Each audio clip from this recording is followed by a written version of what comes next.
مفتی صاحب کے بیانات کے لیے مفتی مقصود مینگل کے آفیشیل چینل کو سبسکرائب کریں۔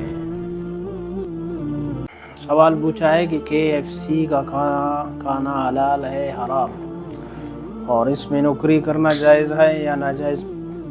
یاد رکھنا چاہیے کہ بنیادی چیز یہ ہے کہ ہر جگہ اس کی خوراک کے اجزاء کو دیکھا جاتا ہے۔ حرام و حلال ہونے کا جو مدار ہے یا معیار ہے وہ کھانے کی تیاری کے جو اجزاء ہوتے ہیں وہ بناتے ہیں، اس کو ظاہر سی بات ہے اسی کو دیکھا جاتا ہے۔ اگر حرام اجزاء پر مشتمل ہے، شریعت مطہرہ کے جو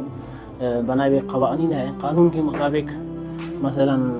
چکن کو اس کے مشینری کے مطابق ذبح کرتے ہیں اور اس میں غیر ممالک سے برآمد کرتے ہیں اس کو، تو وہاں سے جو درآمد شدہ اشیاء ہے اس کو درآمد کر کے جو ان کا طریقہ ہے اسلامی طریقے پر ذبح نہیں ہوتے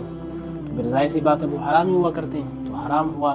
تو وہاں پر آپ کام بھی نہیں کر سکتے، نوکری بھی نہیں کر سکتے، اس کو بیچنا، اس کا کھانا، یہ سب کچھ اسی میں آئے گا، اسی ضمن میں آئے گا۔ تو اس لیے بنیادی نقطے کو دیکھا جاتا ہے کہ اس کی اجزاء کن چیزوں پر ہے، پہلے یہ دیکھا جاتا ہے، اور پھر ذبح ہوا ہے اسلامی طریقے پر یا نہیں، اور کہاں سے آ رہا ہے درآمد شدہ، کہاں سے کس ملک سے ہیں، وہ کس طرح اس کو ذبح کرتے ہیں، ان چیزوں کو دیکھا جاتا ہے، اس کے مطابق فیصلہ کیا جاتا ہے۔ باقی رہا یہ بات کہ آج کل چونکہ یہ اغیار کے ساتھ بہت تعاون کر رہے ہیں، لہٰذا جیسے علماء نے فتویٰ دیا کہ جو غیروں کے ساتھ آج کل معاونت کر رہے ہیں تو اس کی روک تھام کے لیے آپ ان کا کھانا نہ کھائیں، روکیں ان کو، یہ بہت اہم نقطہ ہے۔ لیکن کمال یہ ہے کہ ہمارا پڑھا لکھا طبقہ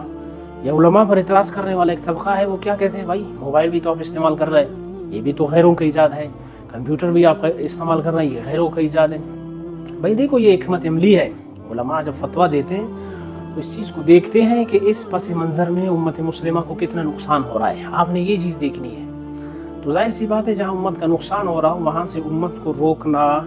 کہ ان کو مالی طور پر منافع مل رہا ہے اور امت کا نقصان ہو رہا ہے تو اس کا ازالہ تو کسی طریقے سے کرنا ہے۔ موبائل چونکہ کسی کی ضرورت ہے اور اس میں یہ تو نہیں ہے ٹھیک ہے آپ مالی طور پر کسی کو سپورٹ کر رہے ہو، ایک سپورٹ تو مل رہا ہے، لیکن اگرچہ وہ ڈائریکٹ کسی چیز میں انوالو نہیں ہے، شریک نہیں ہے، تو ظاہر سی بات ہے تو ہم دیکھ رہے ہیں اسی حساب سے پھر علماء کرام فتویٰ دیتے ہیں۔ تو بہرحال کہنے کا مقصد یہ ہے کہ اس کے کھانے کے متعلق شریعت کا وہی حکم ہے، اسی کو دیکھا جاتا ہے، اسی کے مطابق فیصلہ ہے۔ اگر حرام اجزاء پر مشتمل ہے تو پھر آپ نہیں کھا سکتے، اور اگر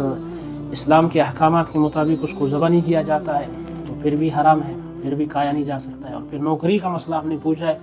تو نوکری کا طریقہ بھی یہی ہے کہ آپ دیکھیں گے حرام بزنس ہے، حرام کاروبار ہے، تو آپ کیسے نوکری کریں گے؟ اس لیے بہتر ہے آپ حلال کی طرف آ جائیں،